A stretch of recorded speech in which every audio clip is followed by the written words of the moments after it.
Yung mga pre, so papaano ba mag-install at gamitin si Please Move app natin? So papaano siya gamitin at install? So unang-una, punta ka sa browser, hanapin mo kahit anong browser na meron sa'yo, Safari, Chrome, Mozilla. So anything will work. So open natin ang Chrome. So currently wala pa tayo sa iOS Store at saka sa Play Store. So magkakaroon na siya soon, malapit na. So pansamantala, mai-install mo siya gamit 'to, Please Move app. .com, open mo 'yan, okey. So, may makikita kang install button sa baba, so kita mo naman diyan, okey. Install app. So, papaano 'pag walang install app? So ito, gagamit tayo nito, humanap ka sa browser mo, may mga three dots sa taas usually ng mga browser. So 'yan, kung meron man sa baba, kung nasa iOS ka man o Safari, meron din sa baba niyan. Basta hanapin mo yung settings, three dots, kung ano mang browser na ginagamit mo, and hanapin mo yung add to home screen. Ito lagi ang hahanapin mo, add to home screen. So, pag may ganyan, yun, may lalabas na install. So, dalawang option para mag-install.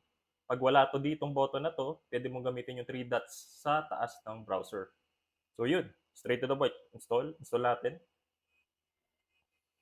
So, add to home screen. So, yun na, tapos na. Meron ka na. So, pag tingin mo sa menu mo, so yan, may makikita ka ng icon na ganyan. Please move app. So, yan. So, mag-sign up na tayo. So, nandito na tayo. So, paano mag-sign up? So, ang unang-una mong gagawin is type in the username. So, fill upan mo 'to. Minor lang 'to, napakaiksi lang ng process nito. Okey, type in the password.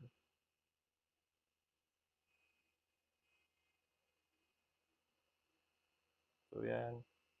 Email mo is ganyan. Terms and conditions. So, check mo yung terms of condition.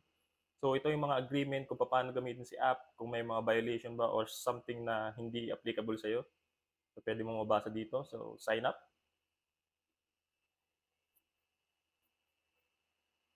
sign up. So, yun na, done. So, may specific instruction dito sa homepage. So, nandito yung menu niya. So, 'yan.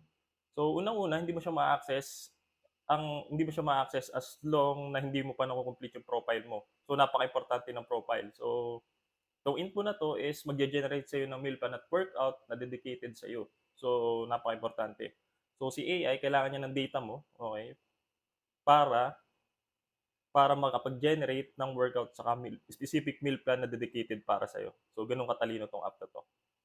So, halimbawa ang age ko is 35, my weight is 85, height ko is 5'11", activity level, so very active hard exercise. So, yan. Magge-generate siya ng TDEE, okay, or yung specific calorie intake mo per day. Okay, advance. So, ang goal ko halimbawa is I like to be athletic and balanced. So, napakaraming option dito sa mga goal dito. So, unang-una, build the lean and toned athletic physique using 2 dumbbells only. So, hindi lang siya pang-gym, okay? Meron din siyang pambahay. So, pwede mong piliin yung dalawang dumbbells na kung dalawang dumbbell lang available sa bahay mo, pwede mo siyang gamitin. So, yun. Build the lean and toned physique by doing only floor exercise. So, ito walang gamit. Pwede sa bahay, okay? So, yan. So, meron din calisthenics, strength and power. So, yung mga nasa baba, usually mga gym exercise na siya. So, kung babae ka, ito ang lagi kong pinipili. Curves in all the right places. Okay. So, ito yung mga booty or mga glute workout para ma-develop yung ating mga lower body extremities. So, usually mga girls ang gumagamit dito. So, I'm gonna choose this one, athletic and balance. So, update. So, yun. Okay na. So, yan. So, tapos na yung profile mo. Balik tayo sa homepage. Nandito yung map mo. May introduction video rin dito. Kaso, ito na rin itong video na to, so hindi ko na itatakil. So, complete na yung profile ko. Next ko is complete the payment. So, una-una, hindi mo siya magagamit itong workout mo nang wala ka pang payment by GCash. So, yan. Hindi ka makaka-access dyan. So, kita mo naman, hindi mo ma-access.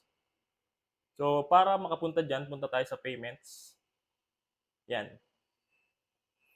May instruction dito kung paano magbayad. Unang-una, magbabayad ka muna kay GCash and then kukunin mo yung receipt.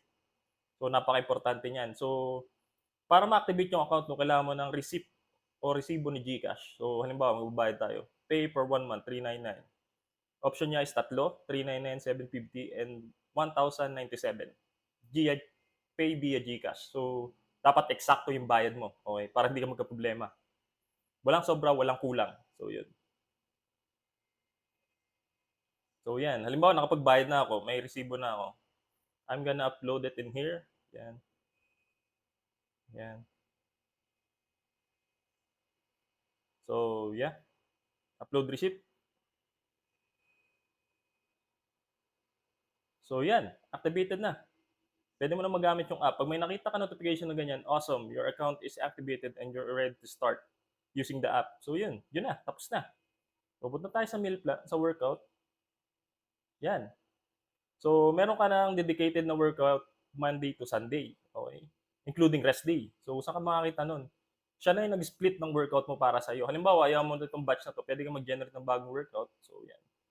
So, since ang date ngayon is Thursday, try natin to. Total body conditioning. Medyo kakaiba yung routine niya. May upper body, lower body. In-split niya. Okay? So, may active recovery pa. Yung pang kahapon ko, active recovery, may light jogging. So, siya pa talaga yung nag-isip para sa'yo. Hindi mo na kailangan problema ng routine, mag-google o kung saan man pumunta. Okay. So, ito, total body conditioning. Try natin. Kettlebell swing, lupit, 24 to 32 kg. So, siya na nag-decide kung anong weight na kaya mo. Depende sa fitness level mo. So, 4 sets of 15 repetition, 90 seconds rest. So, may rest timer pa. So, paano pag hindi ako marunong mag-kettlebell swing? So, yan. Play video. So, yan. Meron siyang instruction. Okay. Kung paano mag-kettlebell swing. So, makakatulong to sa mga baguhan. So, halimbawa, ayaw ko na itong routine na to, pwede kong palitan ng alternative. So, yan. Dumbbell swing naman. So, siya na yung maghahanap sa'yo. Halimbawa, walang kettlebell dyan. Eh, may available na dumbbell. So, pwede naman dumbbell. So, yun. Napakalupit. So, halimbawa, magpapahinga ka. May nakalagay itong rest timer 90 seconds. So, start mo lang yung rest timer. So, yan na. So, tutunog siya. Okay. Tutunog siya after matapos yung rest timer and then pwede mo na ulit tirahin yung kasunod na set. So, yun. Napakalupit niya. Hindi mo na kailangan mag-isip ng routine o problema pa. So, yan. Usually, 4 to 5 exercise lang. Okay. So, go back. Okay. So, may nakalimutan pa pala ako. So, meron din siyang notes. So, halimbawa, gusto mong i-record yung record mo sa dumbbell swing. Anak, I just did 5 reps. So, halimbawa, yan lang kinain mo. Pwede ka mag-record. And then, makikita mo siya dito sa notes. Yan. So, ang lupit. Nakalagay na yung record mo. Okay? So, mapunta naman tayo sa nutrition o sa meal plan. So, yan. So, yan na. Okay. So, ang meal plan mo is Monday to Sunday. Kagaya rin niya, pwede mo rin palitan pag ayaw mo. So, ang total calorie intake ko or TDEE. So, siya na nag-compute ng TDEE ko. O iba pa yun sa BMR. Okay, i-google nyo na lang. So, 3,100 ang calorie intake ko per day. So, mostly familiar to sa mga Filipino food lang. So, kalimitan ng ingredients nito, dito lang sa Pilipinas, makikita mo lang sa palengke. So, yun. So, check natin yung meal plan ko this Thursday. So, yan. Avocado toast with poached egg. So, napakadaling gawin ito. Halimbawa, ayaw ko niyan. Pwede kong palitan. Replace meal. Fruit smoothie. Ayaw ko ng fruit smoothie. Tofu scrambled vegetable toast. Ayaw ko rin yan. Yogurt. So, yun. Tuna and avocado and whole grain toast. So, medyo gusto ko to. Yun mo ingredients nakalagay na 3 slice, ilang grams, gaano karami avocado, at saka gaano karami yung tablespoon ng lemon juice. Napakalupit. So, halimbawa, hindi ka marunong magluto. Okay? Meron din siyang preparation instruction video para sa'yo. Diba? Saan ka pa? So, tinan mo yung lunch ko. Pancit canton and vegetable and chicken. Okay? Sukat na niya, 1,300 calories. Hapunan ko ulit yung kawali with dipping sauce and rice. So, saan ka nakitang meal plan na mostly Filipino food. So, yun, mga kinakain lang natin sa bahay to. Siya na yung nagtatrack kung gaano karami yung calories mo. Basta sukatin mo lang, okay? Basta kasing dami ng amount na nakalagay dito. Yun lang ang gagawin mong effort. So, yun, napakadali. So, wala na akong masabi. Nandito na lahat sa app na to. The #1 fitness app in the Philippines. So, yun lang. Bye!